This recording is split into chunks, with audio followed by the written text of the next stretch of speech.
रंगों का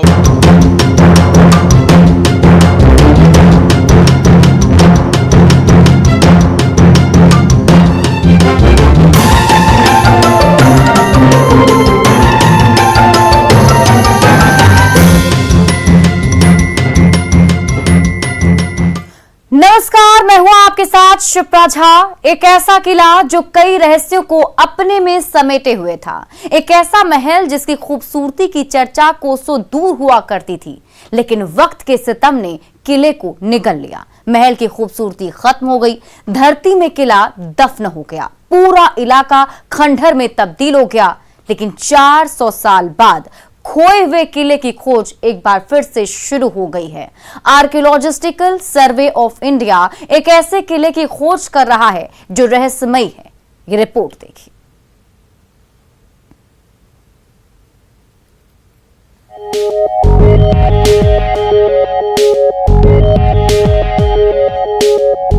धरती के नीचे ये खुफिया महल है, एक ऐसा महल जो 400 साल पुराने इतिहास को समेटे जमीन में समा गया। और अब आर्कियोलॉजिकल सर्वे ऑफ इंडिया इस खुफिया महल को बड़े करीने से खुदाई कर रहा है।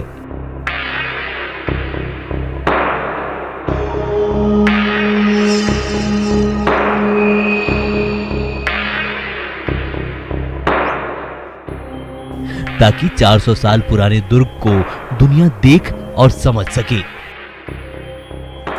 हमारी टीम इस खुफिया महल के एक एक रहस्य से आज पर्दा उठाने पहुंची है।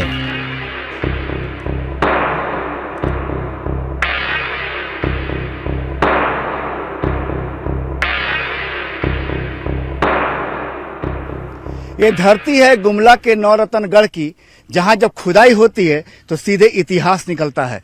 हम इस समय मौजूद हैं नागवंशी राजा, जो 45वें राजा थे, दुर्जन साल। आप उनका महल देख सकते हैं, सामने नजर आ रहा होगा आपको। वो महल जो है 400 साल पहले बना था, और उस महल के चारों तरफ जिस तरह किले बनाए गए हैं, समय के साथ जो महल बनाए गए थे, महल के छोटे छोटे यहाँ पर जो आप देख रहे हैं अवशेष भी देख पा रहे होंगे, वो समय के साथ खत्म हो गए। लेकिन जो किले जमीन के नीचे दफन हो गए, हम उन किलों में प्रवेश करने जा रहे हैं जो अभी आर्कियोलॉजिकल सर्वे ऑफ इंडिया ने अपनी खुदाई में निकाला है। हम सीधे प्रवेश करेंगे और आपको दिखाने की कोशिश करेंगे कि अंदर में क्या है।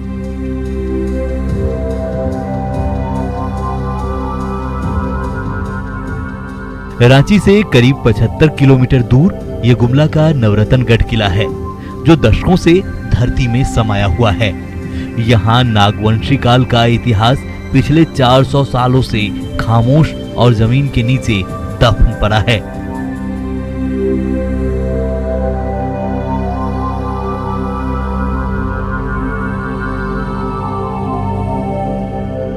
आर्कियोलॉजिकल सर्वे ऑफ इंडिया अब इसे दुनिया के सामने लाने की कोशिश कर रहा है।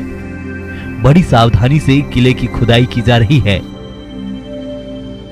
जब आप प्रवेश करते हैं तो सीधे किले के अंदर प्रवेश करने के बाद क्या है कि यहाँ पर कई रास्ते बनाए गए हैं। चूंकि ये काफी, एक तरीके से जान लीजिए कि इतनी सावधानी से यहाँ पर खुदाई की जा रही है कि जो नीचे में यहाँ पर जो किला दबा है उससे कोई नुकसान न पहुंचे। इसे आप चाहे तो पुराने जमाने में जिसे किला कहते थे, लेकिन आज के जमाने में समझिए कि जिसे लोग कहते हैं कि घर में जब कोई व्यक्ति आता है तो सीधे बेडरूम में नहीं पहुंच पाता, उसी तरीके से उस समय में जब महल था तो महल में सीधे कोई व्यक्ति प्रवेश नहीं कर सकता है, तो उनके ठहराने के लिए यही व्यवस्था की जाती थी। आप देख सकते हैं कि यहाँ पर जो है 5 दरवाजे हैं।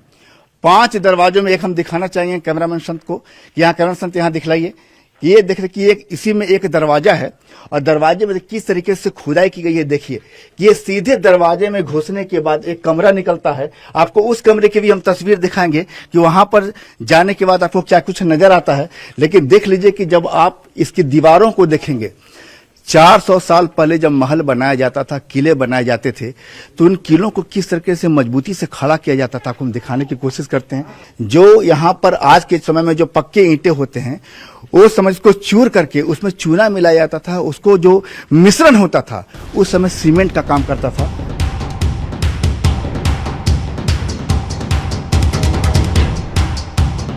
दरअसल 27 सितंबर 2019 को गुमला के नवरतनगढ़ को भारत सरकार ने राष्ट्रीय स्मारक के तौर पर घोषित किया था। जिसके बाद 15 दिसंबर 2021 को यहां आर्कियोलॉजिकल सर्वे ऑफ इंडिया की ओर से खुदाई शुरू कर दी गई और खुदाई के बाद जो हकीकत सामने आ रही है वो बेहद ही ऐतिहासिक है।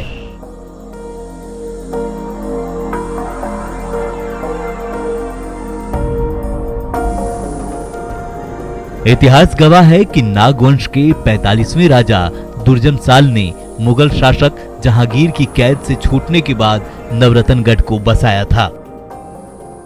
महल के चारों तरफ जो किला बना है, समझ लीजिए कि उस समय में जब यहाँ पर जो लोग आते थे राजा से मिलने के लिए, दुर्जनसाल से मिलने के लिए, दुर्जनसाल के बारे में जानकारी आपको दे दे कि हीरे के बहुत बड़े पारखी थे और उस समय दिल्ली के तख्त पर जहांगीर का शासन था और उस समय दुर्जनसाल को कैद कर लिया गया था।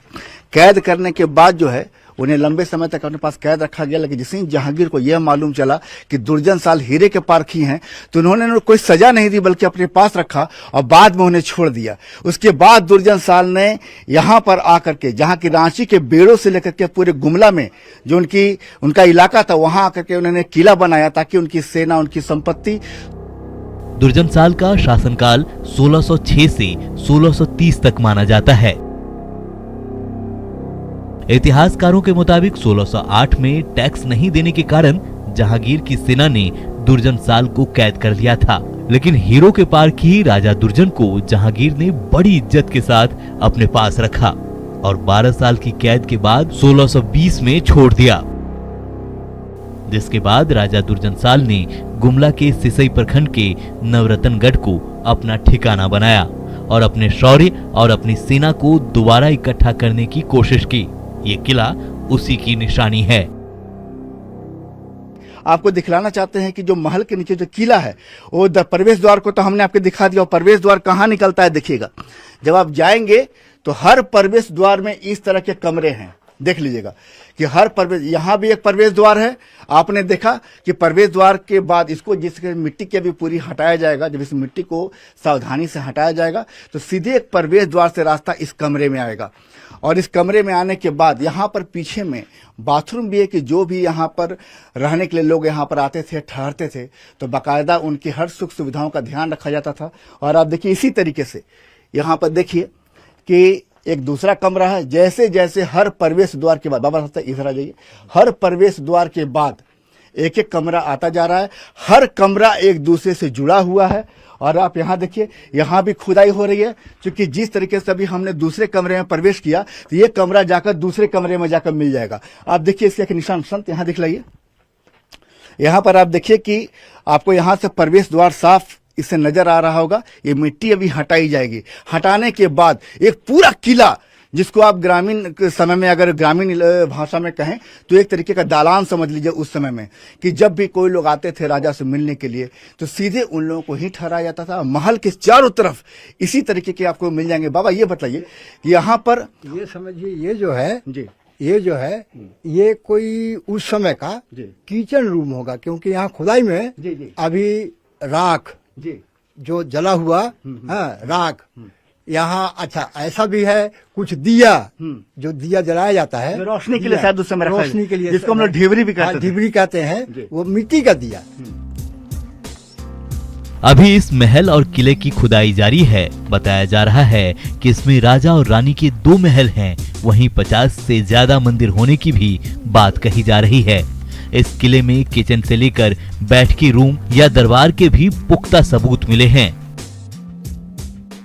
जैसे यहाँ पीछे जाएंगे तो यहाँ पर भी खुदाई चल रही है और यहाँ पर जस्ट दरवाजा, कमरा और एक बड़ा सा हॉल है। शायद यहाँ पर लोग क्या यहाँ पर बैठते होंगे। यहाँ पर हॉल, ये हॉल है, यहाँ पर माने बैठते होंगे, बैठ करके अपना सलाह मशविरा विचार वगैरह करते होंगे।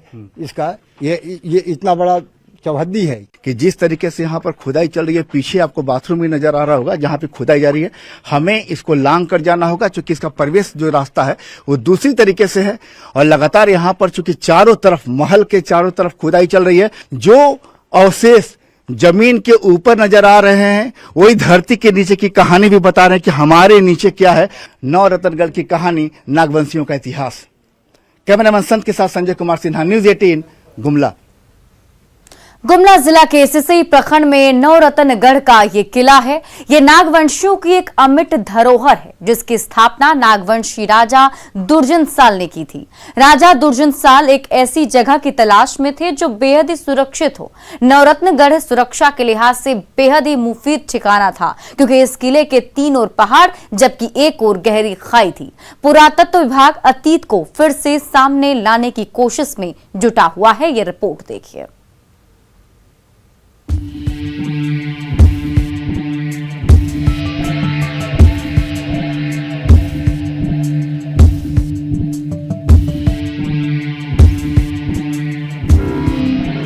हीरो के पार की राजा दुर्जनसाल प्रकृति को काफी करीब से समझते थे।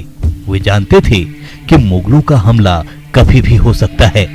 लिहाजा रांची, लोहरदगा और गुमला के कई इलाकों में फैले राजपाट को राजा दुर्जनसाल ने नवरत्नगढ़ के करीब 3 किलोमीटर के इलाके में समेट दिया। यह इलाका 3 तरफ से पहाड़ और एक तरफ से गहरी खाई से सुरक्षित था। पहाड़ों के ऊपर सैनिकों का पहरा होता, जिसे मठ के तौर पर बनाया गया था। गुमला के नवरत्नगढ़ में आप जितने कदम बढ़ाएंगे, कहानी उतनी ही बढ़ती जाएगी। आप सबसे पहले यह समझिए कि नवरत्नगढ़ का इतिहास कैसे है और सबसे पहले यहाँ जो महल बनाया गया, यहाँ पर ही क्यों बनाया गया। आप देख रहे हैं कि सुरक्षा के लिहाज से जब राजा दुर्जनसाल ने यहाँ महल बनाना शुरू किया, तो आप देखिए कि ये पूरा इलाका जो है 3 तरफ से पहाड़ों से घिरा है। उन पहाड़ों पर राजा के सैनिक तैनात होते थे और एक तरफ का जो इलाका है वो पूरी तरीके से खाई है। मतलब उस समय खाई में पानी भरी होती थी और पानी जब भरा होता था तो कश्ती पर राजा के सैनिक जो हैं वो सुरक्षा देते थे। मतलब कि 3 तरफ से पहाड़ होने का लाभ मिलता था और बीचों बीच में आप ये देख रहे हैं कि ये महल है। यही एकमात्र महल है यहाँ पर और इसी महल में राजा रहते थे। और इसके चारों तरफ मतलब 3 किलोमीटर के रेडियस में यहाँ पर आपको किले हैं, जो किले जमीन के अंदर से निकल रहे हैं, जहां राजा के जो गेस्ट होते थे या सैनिकों की वहां तैनाती होती थी। और एकमात्र यही महल है। देखिए यहाँ पर जितने भी पहाड़ आप देख रहे हैं, पहाड़ के ऊपर में एक बना हुआ पॉकेट बना हुआ है। पॉकेट का मतलब जहां सैनिक रहते थे। क्या बोलते थे बाबा उस समय? उसको मठ कहते थे। मठ। वो हाँ, ये पंच मठ है। ये जी। पंच मठ है। और एक इस तरफ है जो दक्षिण की ओर, वो रक्षा के लिए वहाँ वॉचमैन रहते, वो जोगी मठ के नाम से प्रसिद्ध है। तो आप जान लीजिए कि आमतौर पर जो महल होता है वो महल बिल्कुल बीचों बीच बनाया जाता है, लेकिन राजा दुर्जनसाल ने अपने महल को बिल्कुल पहाड़ से सटे हुए बनाया, क्योंकि उनको लगता था कि हमारा महल जो है पहाड़ से सटा हुआ है 3 तरफ से, तो सुरक्षित है। और एक तरफ का जो इलाका है वो पूरा खाई का इलाका है। नवरत्नगढ़ का ये जो महल देख रहे हैं, ये 5 मंजिला है। 4 मंजिल जमीन के ऊपर है, लेकिन महल का निचला हिस्सा जमीन में दबा हुआ है, जिसे बड़ी सावधानी से खोदकर निकाला जा रहा है। अब हम आ चुके हैं राजा दुर्जनसाल के महल में। इस महल में प्रवेश करने के कुल 6 रास्ते हैं। 3 रास्ते पूर्व की ओर हैं, 3 रास्ते उत्तर की ओर हैं, दक्षिण और पश्चिम में कोई रास्ता नहीं है, क्योंकि दोनों तरफ पहाड़ है, जो कि सुरक्षा के लिहाज से ऐसा किया गया था। और एक जान लीजिए कि इस महल में 5 मंजिली इमारत ये महल है और 5 मंजिली इस महल में हर फ्लोर पर 9 कमरे हैं और 5 मंजिला है, यानी 9 पंचे 45, इसीलिए इसका नाम नवरत्नगढ़ पड़ा। और इसी गढ़ को यहाँ पर आपको हम अंदर ले जाने की कोशिश करेंगे, दिखलाएंगे। इस महल के ऊपर में हम जैसे ही सबसे पहले आए तो यहाँ पर एक कमरा है। इस कमरे के बाद हम दूसरी तरफ जाएंगे तो वहां आपको और भी जो नजारा दिखेगा, एक भव्यता के साथ दिखेगा कि हम जब ऐसे प्रवेश करते, इसके नीचे भी एक फ्लोर है। हम लोग इस समय 2nd फ्लोर पर हैं, दूसरे तल्ले पर हैं। दूसरे तल्ले की छत हम आपको दिखलाते हैं। आप ऊपर में देख पा रहे होंगे कि लकड़ी का जो पिलर, जो बीम जो इस्तेमाल किया जाता है छत में, वो लकड़ी का बोटा है। वो लकड़ी के बोटे के ऊपर में ही पूरी ढलाई की गई है मजबूती के लिहाज से। राजा के महल के ठीक सामने रानी का महल है। दोनों महल के बीच में ये एक बड़ा तालाब हुआ करता था, जो उस समय की खूबसूरती को आज भी बयां कर रहा है। लेकिन आज भी यह सवाल लोगों के मन में बार बार उठ रहा है कि आखिर राजा और रानी का महल अलग अलग क्यों था। इतिहास को जानने और समझने वाले लोग मानते हैं कि मुगलों का वह दौर आक्रमण से भरा था। लिहाजा राजा का सेहतमंद होना और एक बेहतर सैनिक के तौर पर खुद को कुशल बनाए रखना बेहद जरूरी था। इसलिए हथियारों के साथ लगातार अभ्यास करने की वजह से राजा का ज्यादातर समय रानी के बजाय अपने सिपह सालारों के साथ ही गुजरता था। राजा के महल के बाद अब हम आ चुके हैं रानी के महल के पास, और हमने दिखलाया था आपको कि वहां पर आप देख पा रहे हैं राजा का महल। रानी के महल के ठीक बीच में एक तालाब है। यह तालाब उस समय में ढेर सारे हंस, कई सारे कमल की खूबसूरती के साथ भरा होता था। राजा रानी एक साथ इन तालाब का दीदार करते थे। शाम का नज़ारा होता था बेहद खूबसूरत। लोग बताते हैं कि इन तालाब उस समय की खूबसूरती जो तालाब की देखते ही बनती है। हम आपको दिखलाते हैं, रानी के महल की ओर चलते हैं, दिखलाते हैं कि रानी का महल यहाँ पर है तो जरूरत क्यों पड़ी राजा और रानी के अलग अलग महल की। हम आपको दिखलाते हैं कि पहले से प्राचीन समय से ही ये राजा शारीरिक शक्ति से परिपूर्ण होना चाहिए और स्त्री के साथ उनका संबंध अधिक से अधिक न हो सके, इसलिए राजा और रानी का अलग अलग महल। रानी के महल में सुख सुविधा के सारे इंतजाम थे, यहाँ तक कि पीने के लिए अलग से कुआं था ताकि किसी भी हाल में रानी को बाहर आने की जरूरत न पड़े। यहाँ पर एक रानी के लिए कुआं था। ये ऐसा कुआं था उस समय में, आज ये कुआं जो नजर आ रहा भले से पानी ना हो, लेकिन ये कहते हैं कि ये कुआं जो वास्तव में क्या उस समय सिर्फ इसमें रानी ही पानी पीती थी क्या? रानी और यहाँ के जो भी मतलब दासियां उनकी जो सेवक होती थी उनके लिए विशेष पीने का अलग से व्यवस्था इस रानी महल के कैंपस में होता था।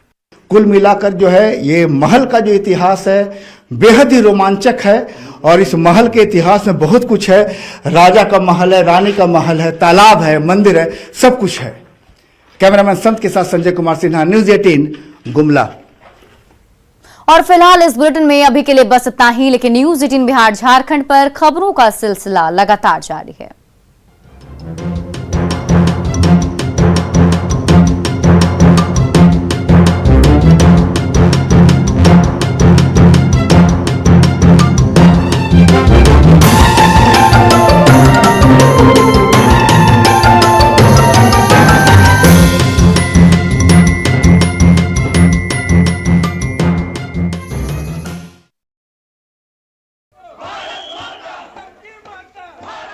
नवादा के कई इलाकों में आज भी होली का त्योहार मनाया गया। होली के जश्न में लोग डूबे नजर आए, जोगीरा पर झूमते रहे।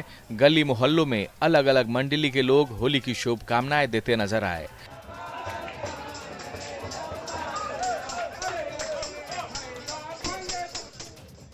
आरएसएस के कार्यकर्ता भी मंडली बनाकर शहर के कई मोहल्ले में पहुंचे, एक दूसरे के साथ होली का त्योहार मनाया। रंगों के इस उत्सव में हर कोई झूमता दिखा, उल्लास से भरा हुआ दिखा।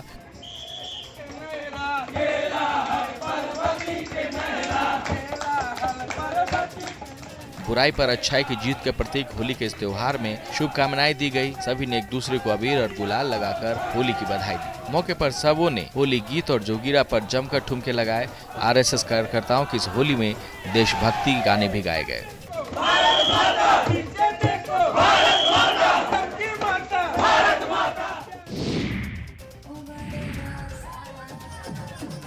खगड़िया में भी आज होली मनाई गई। सुबह से ही लोग सड़क पर आकर रंग गुलाल उड़ाने लगे, एक दूसरे के साथ त्योहार मनाने लगे। गली मोहल्ले से लेकर चौक चौराहों पर युवा की टोली नजर आई। होली की मस्ती में सभी सराबोर हो गए। होली के इस त्योहार में कोई लोकगीत पर झूमता दिखा तो किसी को रास हिंदी गाना आया। सड़क पर होली के गीत पर लोग नाचते झूमते नजर आए, गले मिलकर एक दूसरे को होली की शुभकामनाएं दी। कोरोना की वजह से 2 साल से लोग इस त्योहार को मना नहीं पा रहे थे, लेकिन इस बार लोग उत्साहित दिखे। हर तरफ होली का रंग छा गया। होली के इस उत्सव में कोई रंगता दिखा तो कोई रंग लगाता दिखा।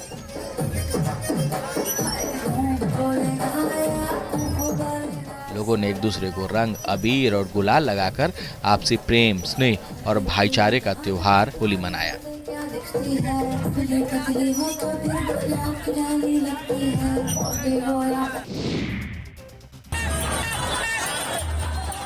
समस्तीपुर जिले के बिरहा गांव की होली काफी खास होती है। होली के मौके पर पूरे गांव को रंग बिरंगी लाइट से दुल्हन की तरह सजा दिया जाता है।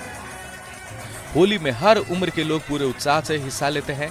सबसे जो चौंकाने वाली बात यहाँ होती है कि होली में हजारों की भीड़ यहाँ जुटती है, लेकिन कहीं भी एक भी सुरक्षाकर्मी या पुलिस वाला नजर नहीं आता। फिर भी आज तक कहीं भी किसी भी प्रकार की गड़बड़ी नहीं हुई।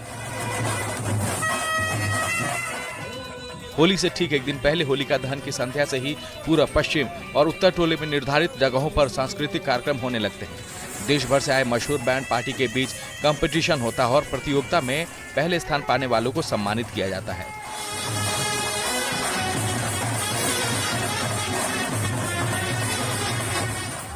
होली के दिन नृत्य का आनंद लेने के बाद तीनों टोली दोपहर बाद गांव में फगुआ पोखर पहुंचते हैं और जमकर होली खेलते हैं।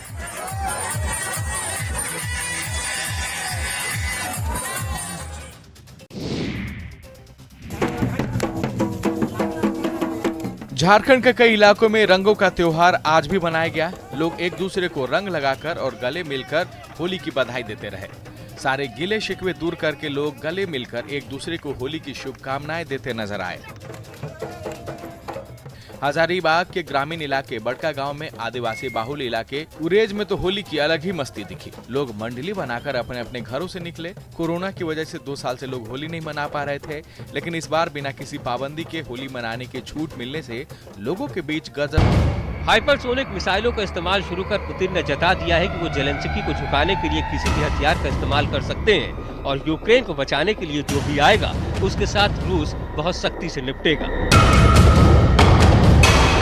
हाइपरसोनिक मिसाइल सिर्फ रूस के पास नहीं है, चीन और अमेरिका के पास भी हाइपरसोनिक हथियारों की सबसे बड़ी अत्याधुनिक तकनीक मौजूद है। इसके अलावा जो देश इन हथियारों को विकसित कर रहे हैं वो है Bharat, Japan, Australia, France, Germany और उत्तर कोरिया। पुतिन के हाइपरसोनिक मिसाइलों के इस्तेमाल के बाद अमेरिका ने आशंका जताई है कि रूस यूक्रेन में परमाणु हमला भी कर सकता है। अमेरिकी सेना ने आशंका जताई है कि रूसी राष्ट्रपति पुतिन परमाणु धमकी का इस्तेमाल कर रहे हैं और एक नए परमाणु बम पर काम कर रहे हैं जो पश्चिमी देशों के रक्षा कवच को भी फेर सकता है। इससे पुतिन पश्चिमी देशों को भयानक नुकसान पहुंचा सकते हैं।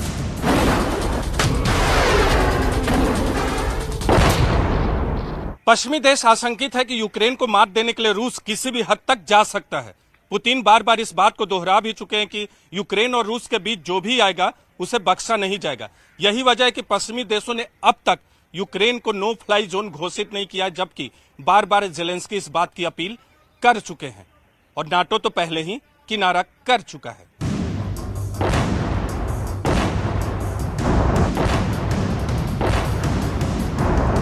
जलते यूक्रेन की तबाही का आलम मारियुपोल के थिएटर से लेकर देश के किसी भी दूसरे शहरों में देखा जा सकता है। यूक्रेन का आसमान रूस के हमलों से उड़ने वाले धुएं से करीब करीब काला पड़ गया है।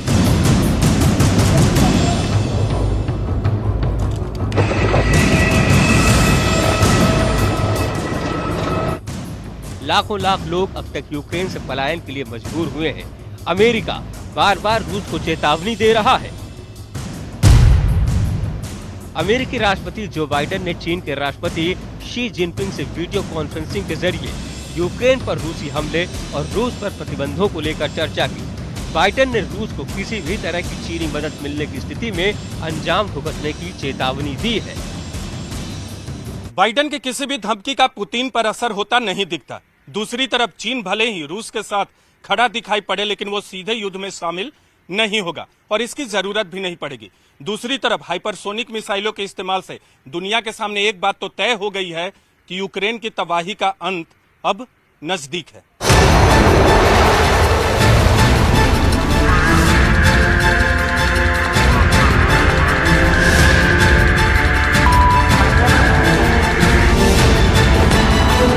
रूसी राष्ट्रपति व्लादिमीर पुतिन ने किंजल यानी ड्रैगन मिसाइल को एक आदर्श हथियार करार दिया है। रूस ने जिस किंजल मिसाइल का इस्तेमाल किया है उस हाइपरसोनिक हथियारों की स्पीड की डिटेल समझिए।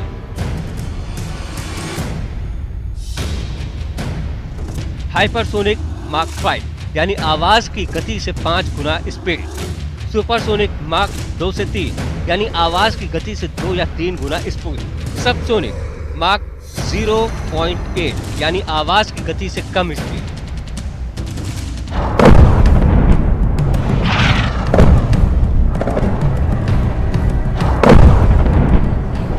जरा सोचिए किस रफ्तार से यूक्रेन को तबाह करने की पुतिन ने प्लानिंग की है। रूस यूक्रेन के हर शहर को निशाना बना रहा है, मिसाइल बरसा रहा है, रॉकेट दाग रहा है, लेकिन उसकी निगाहें राजधानी कीव पर लगी हैं। यूक्रेन ने कीव को लेकर ऐसा चक्रव्यूह रचा है जिसे भेद पाने में रूस की सेना अब तक नाकाम रही है। इस बीच यूक्रेन ने दावा किया है कि उसने कीव के पास 30 अहम ठिकानों पर कब्जा कर लिया है। साथ ही ये भी कहा है कि रूस की सेना को उसने 70 किलोमीटर दूर खदेड़ दिया है। रूस यूक्रेन जंग कितने दिन और चलेगी कोई नहीं जानता, क्योंकि जब तक कीव पर रूस का कब्जा नहीं होता तब तक यूक्रेन हथियार नहीं डालेगा। रूस चाहता है कि जल्दी से जल्दी कीव पर उसका कब्जा हो और यूक्रेन को बिना किसी शर्त के झुकना पड़े। हाइपरसोनिक मिसाइल का इस्तेमाल इसी प्लानिंग का हिस्सा है। यूक्रेन के सैनिकों से मिल रही कड़ी टक्कर के बाद रूस अब कीव पर कब्जे के लिए अपने घातक हथियारों के इस्तेमाल की योजना बना रहा है और कीव को चारों ओर से घेरने के लिए वो कीव समेत अलग अलग शहरों में अपने तोपों और टैंकों से लगातार हमला कर रहा है। यूक्रेन के राष्ट्रपति वोलोदिमीर जेलेंस्की का कहना है कि यूक्रेन की शांति और सुरक्षा ही रूस की गलतियों और नुकसान को कम कर सकती है। रूस नहीं रुका तो उसे भारी नुकसान उठाना होगा। अब मुलाकात और बातचीत का समय है। बातचीत से ही रूस अपने नुकसान को कम कर सकता है। यूक्रेन की क्षेत्रीय अखंडता को कायम रखना जरूरी है।